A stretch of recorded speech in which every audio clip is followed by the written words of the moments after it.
Greetings and welcome to Old Drunken Discography, where old friends and fans come together to BS, argue, occasionally agree, and discuss a musical artist. Today's artist is Metallica. We're also including the covers album because Tim said, screw you, that's a good album. And with me, speaking of, he has a Yes. lot of Saint anger. Tim. He's hardwired to self-destruct. Will. Yes, I like that. Thank you. That's a good jam, actually. And our returning special guest, for whom the bell tolls, TD. Nice. What's up, y'all? And he is the table. That's Jason. As a pro wrestling nut, I do love very much that is featured on Botchamania week to week or whenever it comes on. I love it very much. As a wrestling fan, I love seeing tables not work and going, I am the table. It's so much fun. And it is also the most painful thing to watch as a wrestling fan. Yes, because that's not going to feel good. No, it's going to hurt.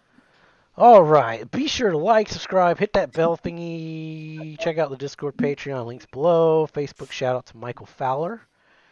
And a Discord shout out to Mortella. Say something in the Discord once in a while. We'd appreciate it. And now, let's talk about our relationship with this band that's been around for, 30 years? Ish? 40. Closer to 40, yeah. Jesus Christ. We're actually at 42. Yeah.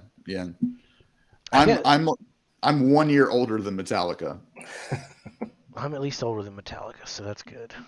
Well, that's only going by when they released Kill 'Em All. Old. They were probably together like in '81, probably, I would think. So they're Still older. Yeah, Yeah, still older. All right, so let's start with TD.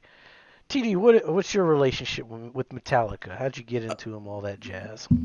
Metallica, I have my friend Tim from Baltimore and his dad to thank for them. He was our roller hockey team coach in like 6th, 7th grade, something like that. And when we rode to games in his truck, he played Metallica. And at the time, I was like 12, 13 years old. My music taste were pretty much 90s and 80s country and then gangster rap. So I was already all over the place and then got Metallica introduced and was like, fuck yeah, let's do this too. It was a beautiful. Oh, yeah. All right, well, Nice. my relationship was probably in 90, 91. I had a friend, Michael Fowler, who I gave him the shout out. Loved Metallica, played the shit out of Justice, the Black Album. I don't remember him playing the first three very much, but he probably did. And MTV, la-di-da-di-da. I've never really followed Metallica here and there. I picked up Death Magnetic, listened to that one, but Garage I remember. So a lot of these were like brand new listens for me. So it was fun. It was interesting. What about you, Will? We're saving you, Tim. Me? Yeah, Tim's going to be an epic one. Unlike Tim, I did not wear a Metallica T-shirt every day of high school. That's something was told to me. I think I remember him wearing other band shirts, but that's the rumor. I don't believe that. I don't believe that. He had a Pantera shirt too. I'm pretty sure. I think he had a Type of Negative shirt. I'm sure he had a Typo shirt, of course. But anyway, okay, so I was basically raised by MTV and Nickelodeon. Like, my parents were around, but they weren't that, we had TV, so that's what I did. And so I would stay up every Saturday night and watch Headbangers Ball, and I would stay up every Sunday night and watch 120 Minutes. And I remember seeing the video for one on Headbangers Ball and being like, yo, this is dope. And that was my first breakdown, and I've been chasing that high ever since, actually. So yeah, that's where I first heard them, and then Black Album happened, and I was like in 4th grade, and it was a big deal when it happened. But beyond that, yeah, I kind of fallen off after when Load happened. I kind of just dropped off the planet, and then I listened to, and I heard Saint Anger because you had to, as just a person who listened to music when it came out. And that's about my experience with Metallica up until revisiting the entire catalog on this journey. All right. Tim, how did you get into Metallica? Well, Came out the I womb. got into them in sixth grade. I had just discovered punk rock, and some kid gave me the 598 EP on cassette because it had the Last Caress Green Hell covers. Yeah. And I just fell in love with that EP. All 5 of those songs are incredible. They led me to finding some great bands. Anyway, another story for later in the show. But anyway, I had that tape and I loved it. And then the Black Album happened, and I had Justice and Master of Puppets. Somebody had like bootleg cassette taped for me, but I never listened to them because I had my own stuff I was listening to. It was just there, and I like checked it out, whatever. But yeah, then the Black Album happened, and then high school happened. I was like in a band at that point. I was already playing drums, and so I was very, very open to whatever music was coming my way, which in 1991, as we all know, was a lot of magical stuff. And I'm still follow them. I never really got off the train. I liked Saint Anger when it came out. It wasn't really until I was able to listen to the world argue with me that I kind of went, maybe you're right. But yeah, big fan, always have been. I think they're a wonderful example of how to be the biggest independent band in the world, and every band can learn something from this discography. So, who wants to start? We should have to do a random number generator. Yeah, we should. Maybe next time. Well, I mean, is there any doubt? I don't know. Before you got on, Will was saying some crazy stuff, so Will should go first then. No, about my number 1, not about my number 12. No. I'm pretty sure that I'm going to piss someone off with a couple of my rankings. So. We're all I'm definitely going to piss some people off too, but I don't think last place is in dispute. No. Well, let's find out. Go ahead. You go, fine. Tim. You go, Tim.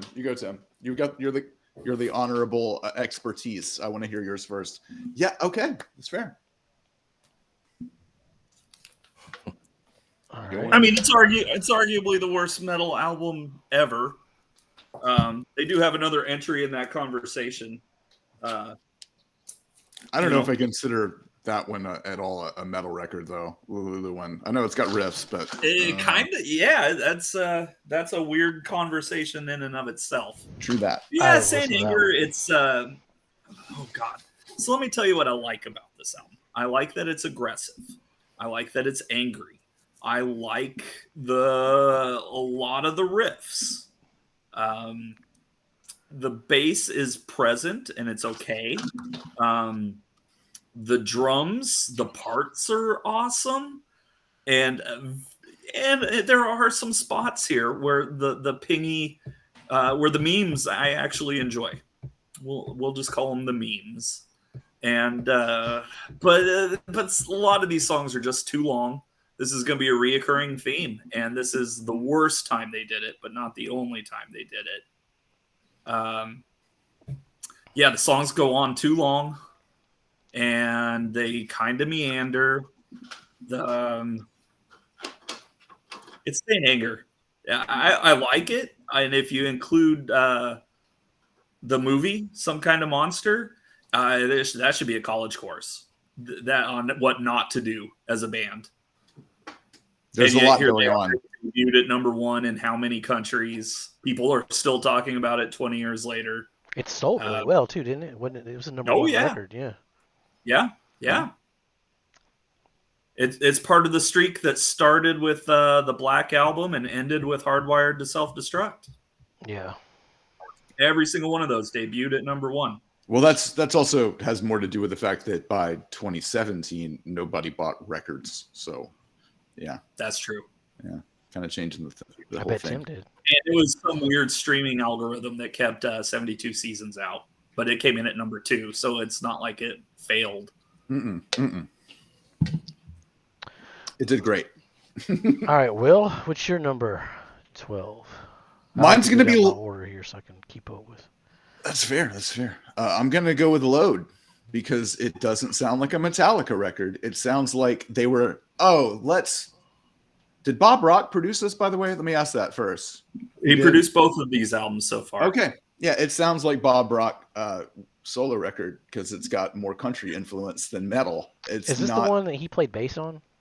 Yeah, he played on that Saint Anger. The Saint Anger, yeah. Yeah. But yeah, it's okay. Until It Sleeps is a good song. I won't argue that. It gets stuck in my head. It's a great jam. But everything else about this record is not Metallica. I'm not saying it's not decent or listenable or competent songwriting. I'm just saying it doesn't sound like Metallica to me. It's just not my favorite.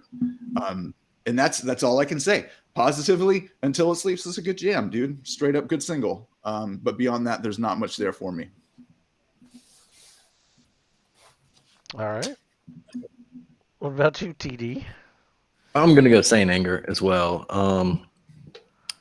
Like Tim, when it came out, I remember actually kind of liking it and going to see the movie and all that. And they were trying to. This was after the Napster debacle, right? So they were trying to. Yeah. And the DVD that came with the CD of them just playing the whole thing in their rehearsal studio sounded so much better. So you could actually listen to the album.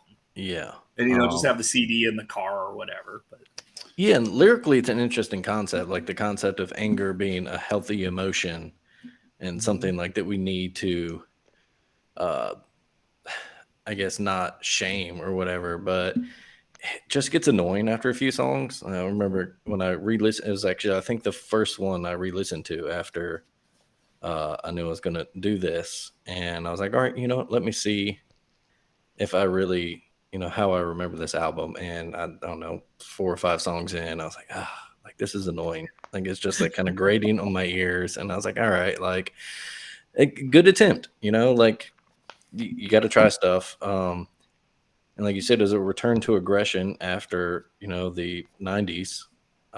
But it ultimately became a meme, a joke because they had pissed everybody off with Napster and all that deal. And a lot of the aggressiveness, I would say, almost comes off very whiny. Yeah. Yeah. And it's also not, you don't let Kirk Hammett, play solos. It's just weird. There is that too. Yeah. Which they did. If you watch the movie, you can hear snippets where the solos are in. They chose to take them out though, which is a shame. Yeah. And live, they're putting them back in whenever they do any songs from it. So that's good. Cool. That's awesome. Well, my Saint Anger stories, basically, I saw them on one of those big, Summer Sanitarium tours they did. And it was when they were pushing this album. And so they started playing, I think, Frantic maybe. And they played Frantic and Saint Anger. And then James said, all right, that's the only 2 we know so far. We'll go back to the old stuff. And basically the entire stadium was like, all right, sweet, thank you. And it's like, oh, God. See, that's not a good sign, guys. But, yeah, so Saint Anger. All right. I actually agree with all 3 of you because... Because it's all just bad. Well, no, see, I'm with you guys, too. Go ahead. I'm sorry. So, I don't have any Metallica vinyl, but I'm sure I can find Metallica somewhere. I'll be able to get it. But I ultimately went with Saint Anger because, like TD said, after 5 or 6 songs, it was just giving me a headache. So I thought people were exaggerating because I didn't listen to this back in the day. Everyone kept saying, oh, the trash, I saw the memes with the trash cans and stuff, and I was like, it can't be that bad. Jesus Christ, it's horrible. This album, my notes say this album just pisses me off. I can't get past that trash can drumming. Honestly think this one would have ranked higher than my next 2 if the album didn't sound like shit because the songs on this album were really good. Like I really liked Frantic, Saint Anger rips, Dirty Window was really good, but like just the sound quality just killed it for me. And that's also them, playing with this new toy called Pro Tools. and in their quest to be more aggressive and try to figure out what made the earlier albums so successful, even though they probably view them as horribly produced. I will say Yeah, though, no, there's a real college course in how to like make an album on Saint Anger for sure. I respect Metallica for the fact that like to this day they still defend this album. Like they still Yeah, they stand Yeah. by it. So good for them. they're playing Yeah. at least they've got at least 3 songs in the current set list. Yeah. I bet they sound Well, great live. I bet the songs. What's that? Frantic, Saint Anger, and Dirty some kind of Window. month. Oh, dirty. Okay, yeah. Yeah, I mean, it's not like it's a bad idea to to play those songs live, because I'm sure they sound a hell of a lot better live than they do on that record, for sure. And the acoustic version of All Within My Hands is awesome. Okay, I'll have to look that up. That sounds crazy. Oh yeah. Oh, it's great. It's great. And my buddy Tim used Some Kind of Monster in his shitty student film back in college, so that was fun. It has a place. Yeah, it's got a place already. Last on the list. That's its in place. the trash can. All right. So, Will, are you going to keep this trend going, or you Yeah, got a hot I guess take? we might as well finalize all the talk of this record right now, because it's my number 11. Oh, it'll come back up. I don't. Will it? Yeah. I hope it doesn't, because I don't see any reason for it to come back up ever again. Honestly, There's going to be 2 reasons for it to come back up. Okay, I'm excited to look for it, and I'm Okay. looking forward to it for sure. Okay. I don't have a lot to say about it. It's the only reason why I rank it above Load is because it at least has energy and it's aggressive. Like that's sort of a signature need for a Metallica song for me, is that it's at the very least somewhat aggressive and in a style that is frantic, I guess. Like, I don't know, like something a little bit more energetic. There's nothing on Load that gives me that vibe at all. Whereas this record at least has the energy. I respect them for trying something different. They should have never released this. They should have just put it up and then just moved on to the next record, because I think that would have been a good move. Nobody would have thought of this record negatively. But that said, it did also, this is somebody's favorite record, and probably a lot of people's favorite record. So Let us know in the comments below if this is your for favorite real. record. You love this record? That's crazy. I almost put it at number 1 out of spite. Dude, I can see that. Me and you think a lot alike, Tim. Yeah. That's all I'm going to say. That's all I'm going to say right now. I almost did it out of spite. Yeah, but that's my number. That's my number 11. I don't have anything else to say about it. It's just, at least they're trying on this record. I don't feel like they're trying at all on Load. I just don't feel that way. I get some of that because I struggled with these 2 bottom ones. So, all right. Well, TD. Yeah, what's your number 11? My number 11 is Garage Inc.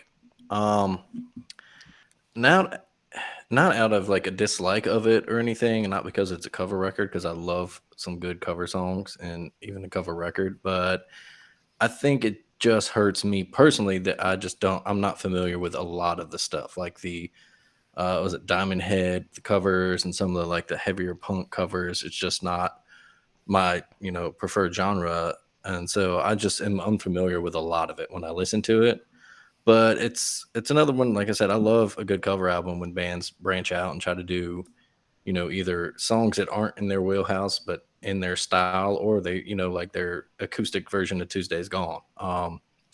Just is really cool, and take it for what you will. But it's also, if you ever look up the insane lineup of musicians that played on that track, among others, just Jerry Cantrell, John Popper, Gary Rosington, of course, Skinner, and then Les Claypool playing bass. Like it's just a really cool lineup. But and the best thing about this album is it introduced me to Thin Lizzy, because I heard Whiskey in the Jar.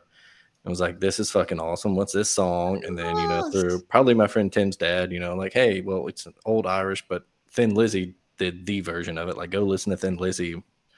And it's like, oh, okay, like these guys are fucking awesome too. But yeah, Garage Inc. It's kind of a long listen to if you don't, aren't familiar with everything, so it just kind of grinds you down after a while. But it's also cool that they covered Queen. I should mention that too. Won a Grammy for that one. Oh, I did not know that. That's awesome. That was their first one, I think, actually, was for the Queen cover.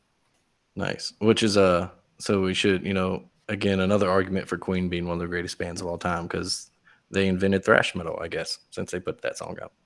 they were in the conversation, but I mean, Deep Purple really invented it, though.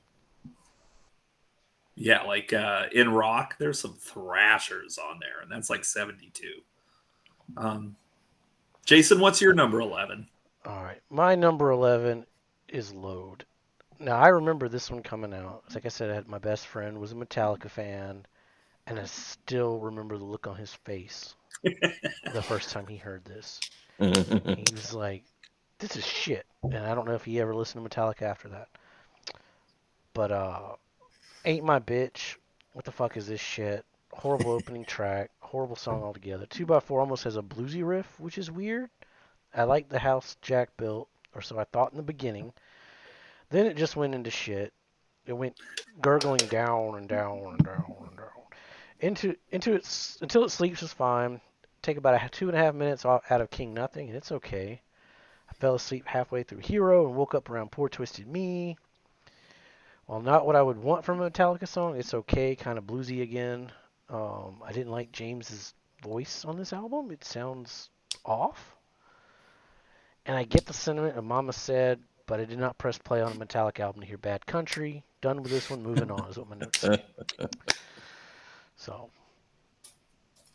Yeah, fair enough. That's where I'm headed too. So yeah, first day buyer. Tried to like it. Did like it a lot, but I started seeing the cracks. To this day, I will stand by Bleeding Me, Wasting My Hate, and The Outlaw Torn. Wasting My Hate's good. Wasting My Head is okay. Those three songs are the best songs. I also really like The Thorn Within. It's kind of it's very 90s. It's not Metallica, but it's a cool song. And that's kind of how I feel about the rest of this album. Now, we're going to talk a lot about production issues throughout this whole catalog. And out of all of them, this one and the sister album are the best sounding ones. There's nothing wrong with this production. It is pristine, great production. But the songs aren't there. I mean, I agree with you. I actually feel like there are records that have worse production that are better. So it's weird. Yeah, no, I agree. That was a number of these. I had to kind of sit there and go, okay, which one am I placing above? And the bottom two, it came down to production. And the three songs that I mentioned, Bleeding Me, Outlaw Torn, and Wasting My Hate. You skip the rest, though. All right, so Will, what is your number 10? Is it your turn? I think it's TD's turn to start. It is TD's turn. TD, what's your number 10? Sure. My number 10 is the newest one, 72 Seasons. I enjoyed it, I think, listening to it the other night. So a lot of what I listen to, I come back here in the office at night after my wife and the kid fall asleep, and I'll basically put it on while I play Xbox or something, or, do other things. And when listening to it, the first few tracks, I was like, all right, I'm digging this. And then it kind of faded together for me. And I just kind of kept going back and checking Apple Music and being like, wait, is this the same song? Is this a new one? And it kind of ran together for me. And kind of in a bad way, I guess, since I have it 10 out of 12, but not in a, I hate this album. I'd listen to it again. Interesting. Totally fair. Honestly, I can't disagree too much. Okay, so I'm number 10. Where's my notes at? I'm going with Reload because this is just more of Load, but it's slightly better. Fuel's already better than anything on Load. The Memory Remains is okay, just way too long. Reload goes above Load for Fuel, Unforgiven 2, and Prince Charming. Oh, and Fixer. That one was good as well. That's the only notes I got. agree on that one. What about you, Timmy B? What you got? Well, now I'm rethinking my list. Exactly. Well, I can go next because mine's, if you need like 5 extra minutes, I can kill it real quick because it's not very difficult for me. What do you? Yeah, no, I'm good. Okay. I'm good. Okay. I'm going to call an audible, and I'm going to go with Reload as well. Oh, okay. All right. I did have this one up a little higher, actually. But no, they're the same album. And I think that the songs that are better are on Load. Yes. But the songs that are worse are also on Load. And so just because it's more consistently meh, I'm going to go with Reload as a little better. Yeah, okay. All right. I was opposite. I mean, I kind of understand what you're saying, but I'm kind of also like, I would want you to elaborate maybe a little bit more. Well, and this is a decision I have flip-flopped in the last like 5 years. Because if you had asked me when these came out, like I refused to listen to Reload. I did not like it at all coming out of the gate.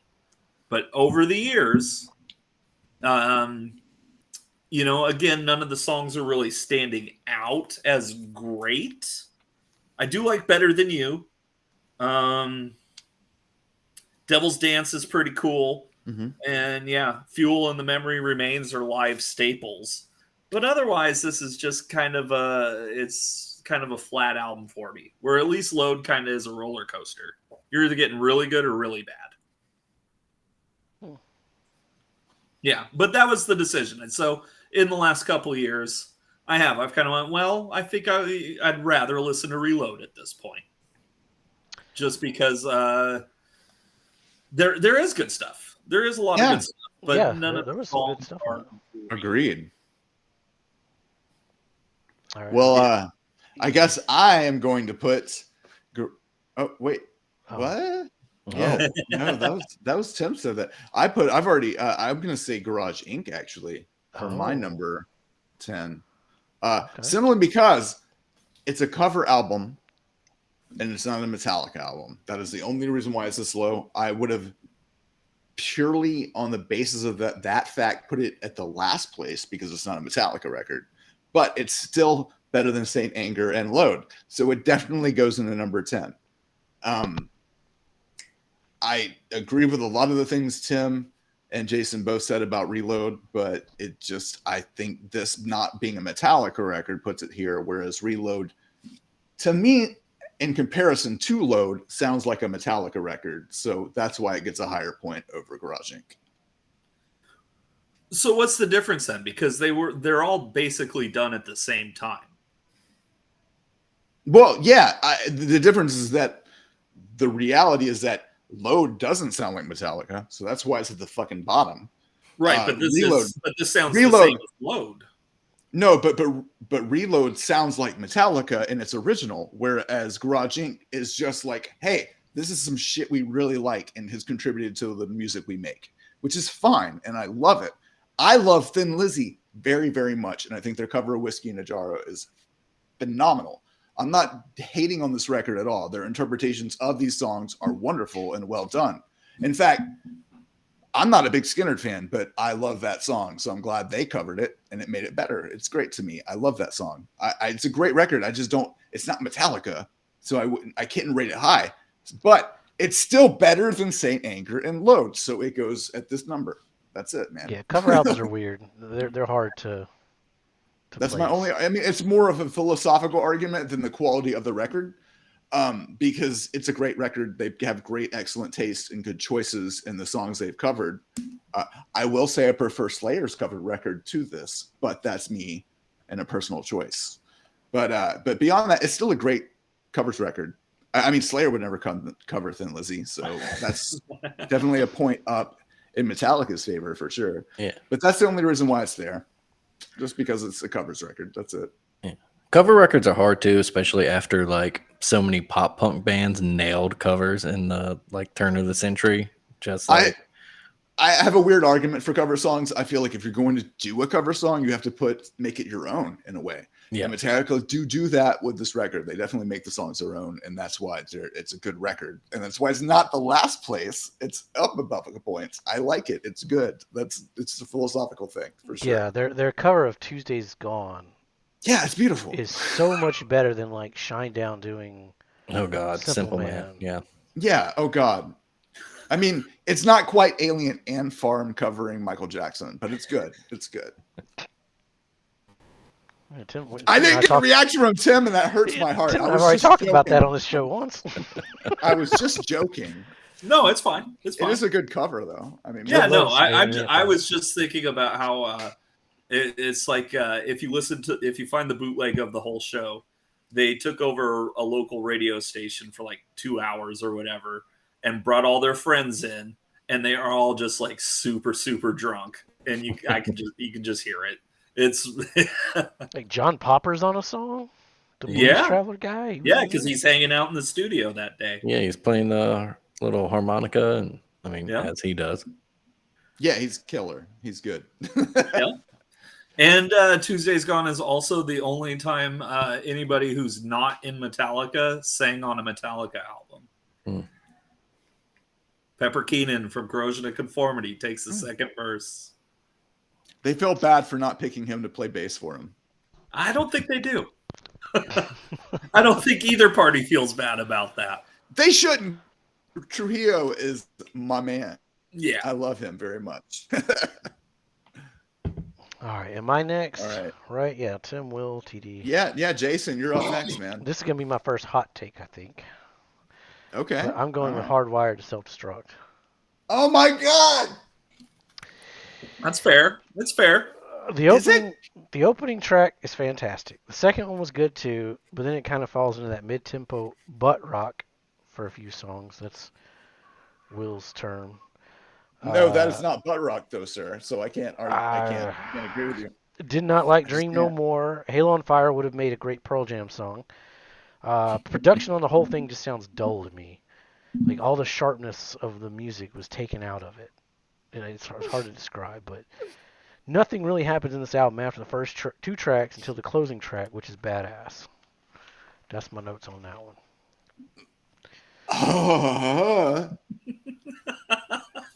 But okay, I'm interested to see what Tim's going to say next. Yeah, I mean, I'm going to disagree with that, obviously, but I'm glad that my hot take's going to be a little hotter than that.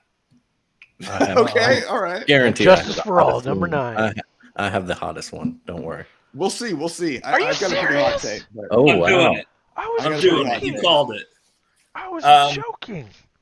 Well, so my criteria for doing this whole discography for this video is I took the ranking I had when I was 14 years old of the first first 5 albums. Okay. And thought about how I felt about it. And for the most part, I think that I had those 5 ranked pretty correctly. And wow, Tim. In place was this. Tim, you know what's awesome? We on the same page almost. We kind of on the same page, friend. We're good. Okay. I'm not mad. So this is also going to bring up where St. Anger comes up again. Okay. Yeah. Everything people say is wrong with St. Anger, they also say about this album. The production sucks. The songs are too long. It's kind of meandering, blah, blah, blah. Now, 15 years before St. Anger, obviously, so it's, much, much better. It's just a very different problem, though. It's a different problem. Yeah. And, I mean, I love the album. Like, I love all these albums. Harvester of Sorrow is one of my favorite songs. Shortest Straw is really cool. Blacken's really cool. But the rest of it, like when 14-year-old me thought that some of these songs were too long. And while it's not a problem that's only to these albums, but yeah, Justice for All, number 9. Hit me in the comments.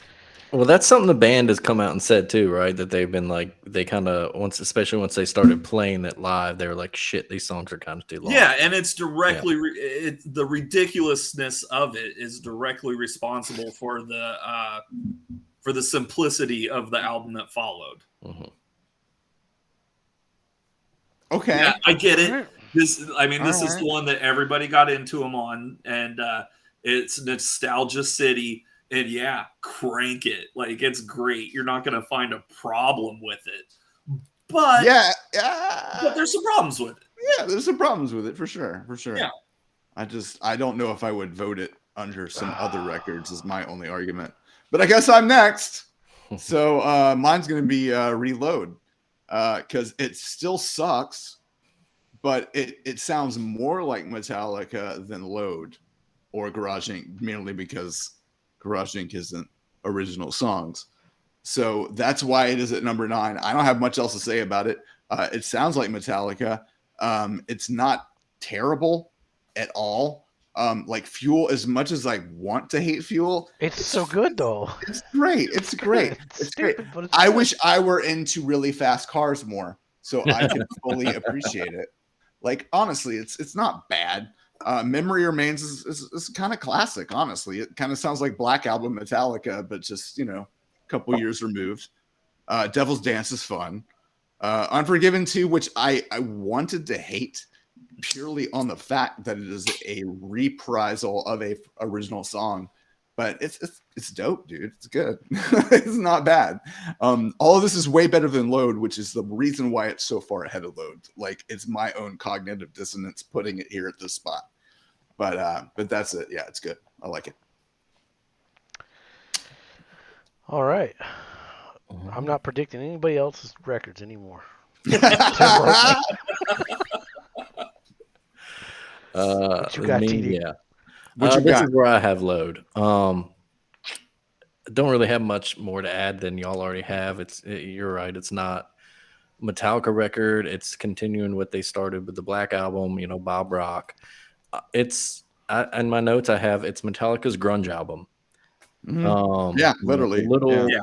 What came out? 96? I see there. Yeah, so a little behind the grunge movement, but you kind of listen to the songs and lyrically, it's a grunge album, and It's also their first we just took over the world album. What do we do next? Yeah, that's true that's too. fair. It's hard to follow. Yeah. An album as massive as the Black Album was. Yeah. Even like I said, my introduction to Metallica was around this time. So I would have been 13 in 97, 96. So that's about when I started getting. I remember MTV doing a contest for people to meet Load. Metallica with Load's release and the Until It Sleeps video being the big premiere, back when people did music videos. So I remember it being a big deal, but I just was a little outside of that conversation, so I didn't know until later how much Metallica fans and metalheads hated this album. But yeah, upon re-listening to it, that was my two things. My initial thoughts are this is just their grunge album, it's their album of the time. And two, there's not a lot of standout stuff. I think Until It Sleeps and King Nothing are really cool, and then there's some Hero of the Day is kind of fun, but yeah, it's forgetful for the most part. It's fun. Yeah. It's an odd little song. The way it's arranged, it's just an odd song. Yeah. It's good, but it always just throws little left jabs at you that you don't see coming. It's very much a professional wrestling entrance music album. Yeah, I can see that. Yeah. I can see that. And I will vouch for it in that regard for sure. Yeah. And all of the Red State rock that came out directly because of it, I will say this is infinitely better than. And since this is the last time we're going to bring up this record specifically about this record, I will say that the Alice in Chains Unplugged, where Sean and Ez wrote "Friends don't let their friends cut each other's hair" or something on his bass guitar. That was irrelevant. Get friends haircuts. Yes, and that was irrelevant to them cutting their hair for this record. And you know what? Alice in Chains were right. Yeah, I'm just going to point that out. Yep.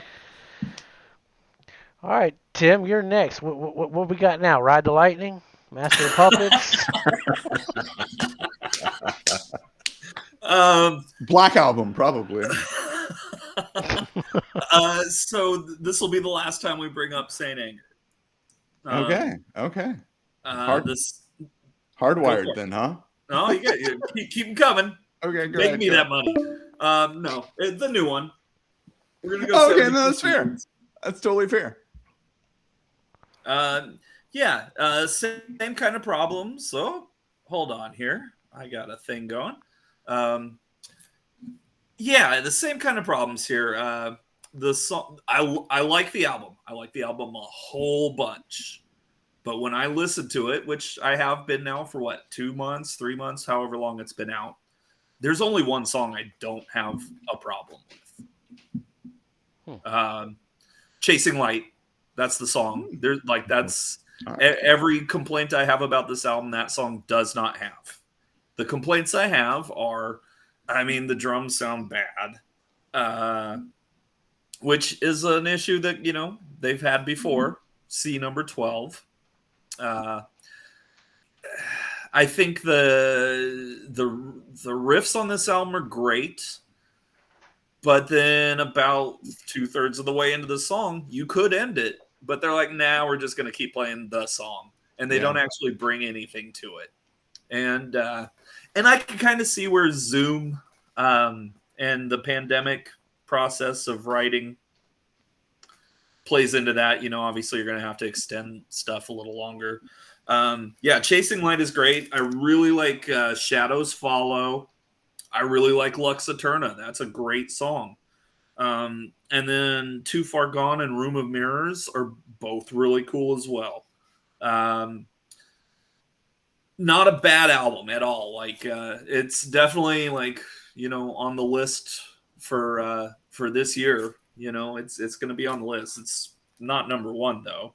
No. And I think the lineage that starts with Justice, nadirs with Saint Anger, and then resurrects with 72 Seasons. Of those 3 albums, this one I think is the best attempt at. We're not quite good Metallica yet, but it's all still great. I still love it. But when we're dealing with good Metallica, this is almost there. All right. Yeah, my list is going to be so different. Should we pause? Yeah, we are going to cut to a commercial break. Yeah. Friday night, July 28th, live in the Capitol Center. Celador presents Metallica, Damage Justice Tour, with special guests, The Cult. Tickets now at Capitol Center box office, ticket centers, Maryland waterbeds, or charged by phone. Friday, July 28th. Don't miss Metallica. All right, Will, whenever you are ready, what is your number 8? My number 8 is also 72 Seasons, actually. Man, y'all a bunch of... Dude, no, it's perfunctory. That's the word that comes to mind when I hear this record. It's it is a good Metallica record. It's just not a great Metallica record. I feel everything post Saint Anger has been a reclamation for them. And this record is them kind of just chilling out and being we did all right with the last 2. Let's just do the same thing and kind of chill out. There's nothing here that stands out or makes it special.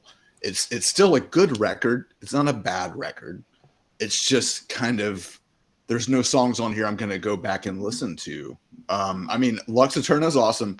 There is a very hard Maiden vibe to this record. There's a couple of vocal lines where I'm just yeah, dude, that is straight up. Well, it's amazing. That was weird. That was perfect timing. I pulled that and it cut out completely, so that I feel like I did the job of everyone. That's where you just insert Bruce Dickinson going nuts. Yeah. It's not bad in any regard. It's just not. There's nothing there that makes me go, I should check that out again. I just listened to it. I'm like, yeah, this is okay. It's not bad. It's better than a lot of records for sure. I should edit in that like Tarzan. Oh, Yeah, something. Oh, Or just put the picture of Bruce Dickinson. But you should definitely put that into my selection instead of TD, because I'm sure TD has a different choice because he's already picked it. Oh shoot! The beer's already flowing. It's all good. It wouldn't be Metallica without that, so I think we're safe. We're good. All right. Well, what's your real number? TD.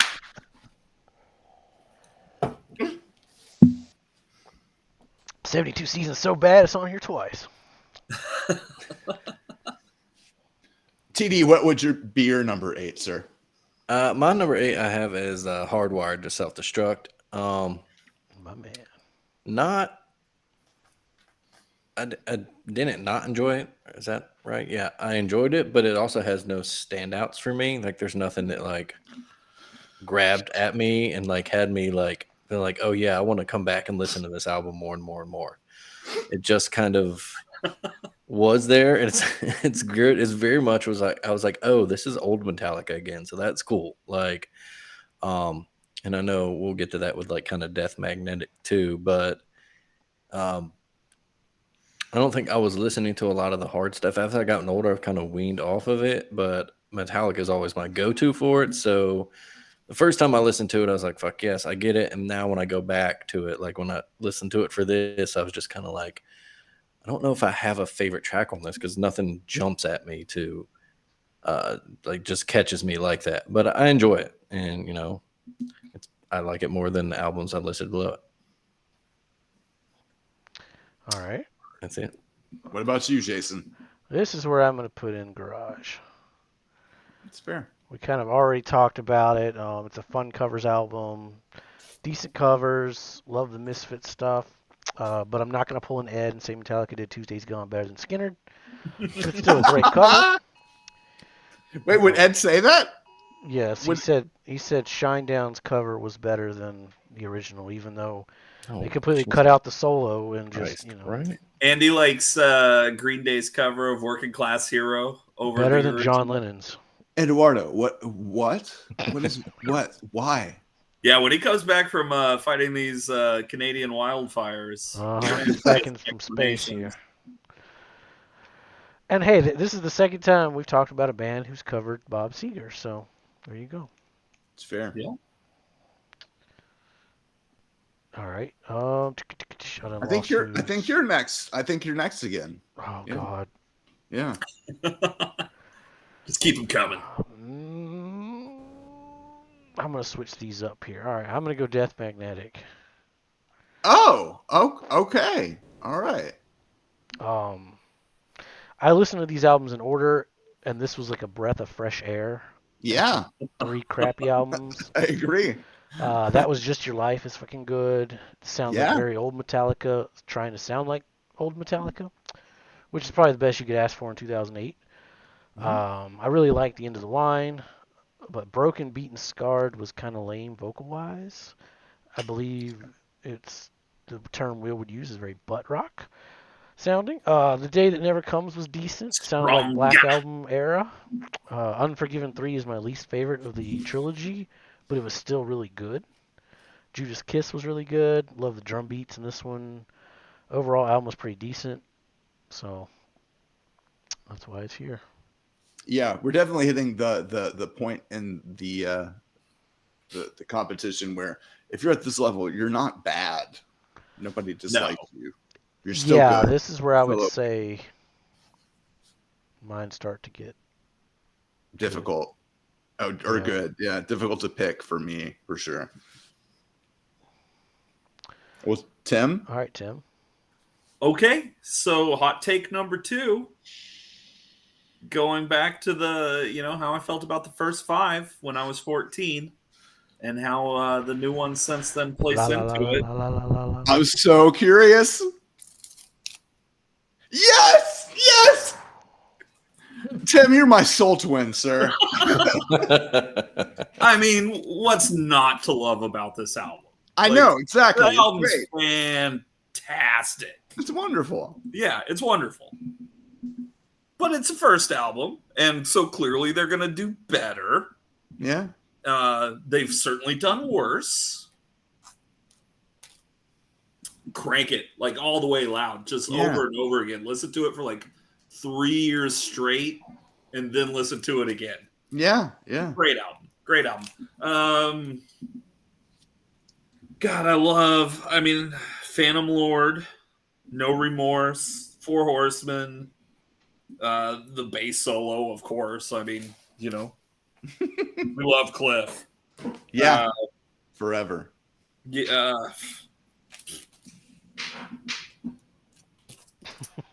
Number 7, Kill 'Em All. Yeah. You know what? It's I mentioned you being a soul twin because that's my number 7 too.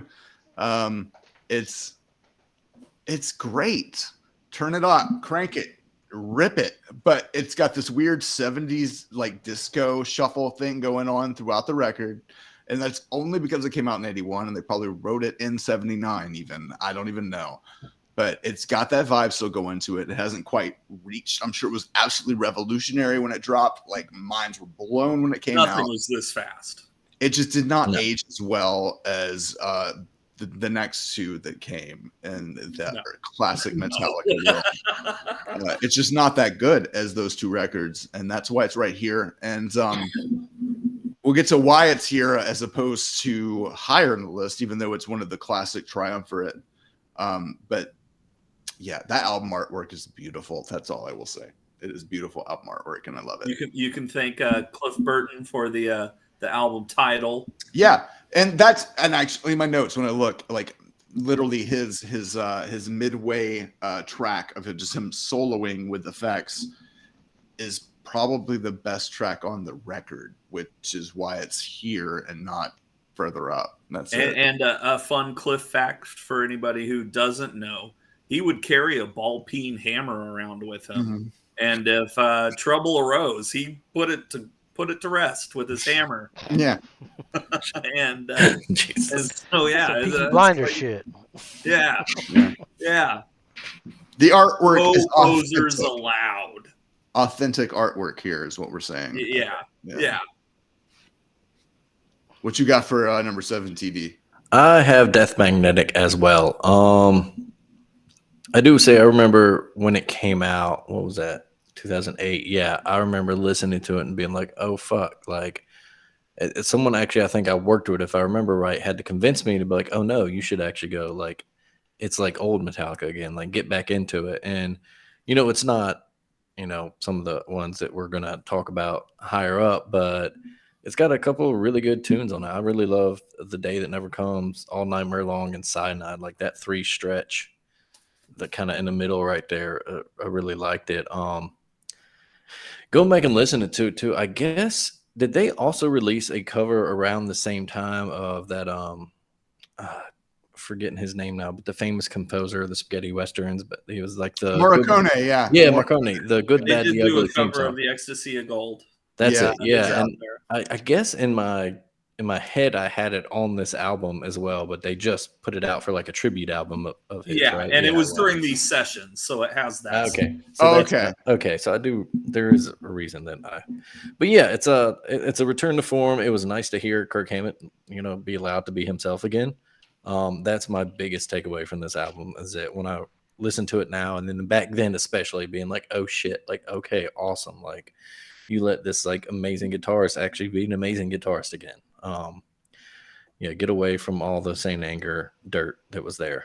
So this is a good like cleansing for them, and it's got some really cool. I remember the CD when I bought it, like the really cool artwork, and it was like a 3D like kind of feel to it. Yeah, the coffin just got deeper and deeper. Yeah, like the pages, and it's fair. All right, well, we have made it halfway through. Stay tuned for part 2. Be safe, make good decisions.